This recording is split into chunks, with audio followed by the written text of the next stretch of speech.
الرحيم.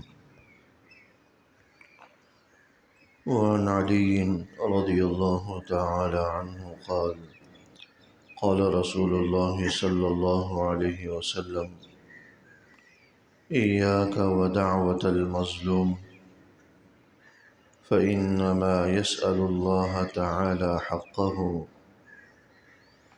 وإن الله لا يمنع ذا حق حقه.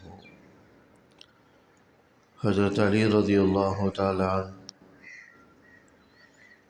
خلیفہ چہارم ہیں، حضور علیہ السلام کے چچا زاد بھائی بھی ہیں، داماد بھی ہیں،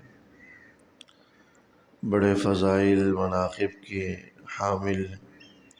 حضور علیہ السلام کا ارشاد گرامی نقل فرماتے ہیں: ایاک ودعوۃ المظلوم، کہ اپنے آپ کو مظلوم کی بد دعا سے بچاؤ۔ ایاک ودعوۃ المظلوم، کہ اپنے آپ کو مظلوم کی بد دعا سے بچاؤ۔ وَإِنَّمَا يَسْأَلُ اللَّهَ تَعَالَى حَقَّهُ، کیونکہ وہ اللہ سے صرف اپنا حق مانگ رہا ہوتا ہے۔ وَإِنَّ اللَّهَ لَا يَمْنَعُ ذَا حَقٍّ حَقَّهُ، اور اللہ جل شانہ کسی حقدار کو اس کا حق نہیں روکتا، یعنی کوئی واقعتاً حقدار ہو تو اس کا حق اللہ ضرور ادا کرتا ہے۔ اس حدیث مبارک کے اندر تنبیہ کی گئی مظلوم کی بد دعا سے بچنے کی۔ مظلوم یہ نہیں فرمایا گیا کہ وہ مسلمان ہو تو پھر اس کی بد دعا سے بچو۔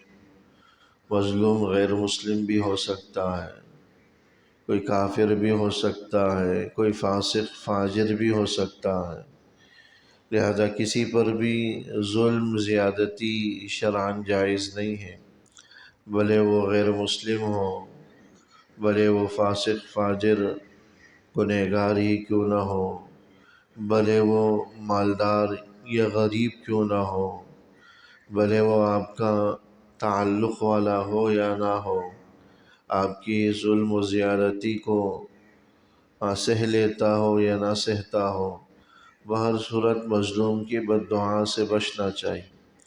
ایسے مظلوم بھی ہوتے ہیں جو ظلم سہ جاتے ہیں، لیکن زبان پر آپ کی ظلم کا تذکرہ نہیں کرتے، یہ نہیں جتلاتے کہ آپ نے ظلم کیا، بلکہ وہ اپنے ظلم کو اللہ کی بارگاہ میں پیش کرتے ہیں۔ ان کی نگاہیں، ان کے ہاتھ آسمانوں کی طرف اٹھتے ہیں۔ ایسے موقع پر آدمی کو ڈرنا چاہیے، گھبرانا چاہیے، کیونکہ براہ راست اس نے اللہ سے تعلق قائم کر رکھا۔ تو مظلوم کوئی بھی ہو سکتا ہے، کافر بھی ہو اس پر بھی ظلم جائز نہیں ہے، کسی فاسق فاجر پر بھی ظلم جائز نہیں ہے، ماتحت افراد ہیں ان پر بھی ظلم جائز نہیں، بیوی بچے ہیں، اہل و عیال ہیں، اعزاء اقربا ہیں، ان پر بھی ظلم جائز نہیں ہے۔ فإنما يسأل اللہ تعالی حقہ، کیونکہ وہ اللہ سے صرف اپنا حق مانگ رہا ہوتا، اور جو کوئی واقعتاً حقدار ہو اور حق رکھتا ہو، واقعتاً وہ حقدار بھی ہے، تو اللہ جل شانہ ایسے آدمی کے حق کو ضرور ادا کرتا۔ ضرور ادا کرنے کا مطلب اس کی دعا ضرور قبول ہوتی ہے، اور پھر مظلوم کی دعا کی قبولیت کا نتیجہ وہ دنیا میں ظالم بربادی ہلاکت کی صورت میں دیکھتا۔ بعض احادیث مبارکہ سے یہ بات بھی معلوم ہوتی ہے۔ عام طور پر اللہ جل شانہ کی عادت مبارکہ یہ ہے کہ دنیا کے اندر کسی گناہ پر گرفت نہیں فرماتے، چونکہ دنیا یہ عمل کی جگہ ہے، یہ دار العمل ہے، دار الجزا نہیں ہے، بدلے کی جگہ نہیں ہے۔ اس لیے بس اوقات نافرمانی کرنے والے، عاصی اور بدکار قسم کے لوگ آزاد ہوتے ہیں، دنیا میں آزادی کے ساتھ دندناتے پھرتے نظر آ رہے ہوتے ہیں، کیونکہ وہ جو ہے کسی کی پرواہ نہیں کرتے۔ اور اللہ جل شانہ نے بھی اپنی عادت مبارکہ کی بنیاد پر دنیا میں ڈیل دے رکھی ہے، وہ املی لہم ان کیدی متین، کہ ہم نے ڈیل دے رکھی ہے کیونکہ ہماری پکڑ بڑی سخت، جب اللہ گرفت کرتا ہے تو پھر اللہ کی پکڑ سے کوئی نہیں بچا سکتا۔ تو دنیا یہ عمل کی جگہ ہے، عام طور پر پکڑ نہیں ہوتی، گرفت نہیں ہوتی۔ آخرت یہ دار الجزا ہے جہاں پکڑ ہوگی، گرفت ہوگی۔ لیکن روایات سے پتہ چلتا ہے کچھ گناہ ایسے ہیں جن کی اللہ دنیا میں بھی پکڑ فرماتا ہے۔ ان میں سے ایک والدین کی نافرمانی، والدین کی نافرمانی اگر کسی نے کی ہو تو دنیا میں ہی وہ سزا کا منتظر رہے، جلد یا بدیر اللہ جل شانہ کی گرفت اس پر آ پڑے گی اور وہ اللہ کی جو ہے نا عذاب کی لپیٹ میں آئے گا، جو والدین کا نافرمان۔ اسی طرح ظلم کے بارے میں بھی آیا کہ یہ بہت دیر پا نہیں رہتا، بالآخر اللہ کی طرف سے دنیا میں ہی ظالم پر پکڑ اور گرفت نازل ہو جاتی۔ ہاں وہ اللہ حکمت اور مصلحت سے اس میں دیر سویر ہو، تاخیر ہو، وہ اللہ کی حکمت مصلحت ہے، لیکن اللہ جل شانہ پکڑ اور گرفت اس پر دنیا میں ہی فرماتے۔ اس لیے اہتمام کے ساتھ اس حدیث میں اس بات کی تلقین کی گئی کہ اتق ایاک دعوت المظلوم، کہ اپنے آپ کو مظلوم کی بد دعا سے بچاؤ۔ فإنما يسأل اللہ تعالی حقہ، کیونکہ وہ اللہ سے اپنا حق مانگ رہا ہوتا۔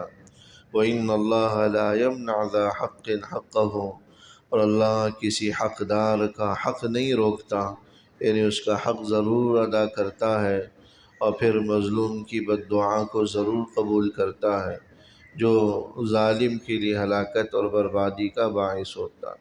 تو ظلم سے، زیادتی سے، حق تلفی سے آدمی کو اجتناب کرنا چاہیے، کیونکہ اس کا تعلق تو ایک تو بندوں کے حقوق کے ساتھ ہے، پچھلے بھی حدیث کے اندر آ چکی ہے کہ جو اللہ کے حقوق ہیں، حقوق اللہ ہیں، اس کے حوالے سے اللہ بے پرواہ ہے، اللہ کو کوئی پرواہ نہیں، اللہ چاہے تو معاف فرما دے، چاہے تو پکڑ فرما دے۔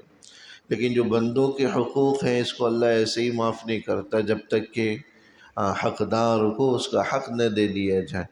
تو یہ ظلم کا تعلق بھی حقوق العباد سے ہے، بندوں کے حقوق سے۔ جب تک اللہ اس کی ادائیگی نہیں فرمائے گا اور ظالم سے مظلوم کو بدلہ نہیں دلوائے گا، یا ظالم کو دنیا میں ہی نہیں پکڑے گا، دبوچے گا، اس وقت تک اللہ جل شانہ معاف نہیں فرمائے گا۔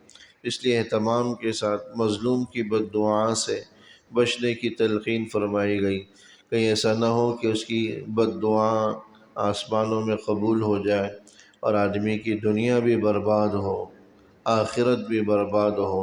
خسرت دنیا والآخرہ، یہ دونوں جہانوں کی دونوں جہانوں کا نقصان، اس سے بڑا نقصان کوئی اور ہو نہیں سکتا۔ اللہ جل شانہ عمل کی توفیق نصیب۔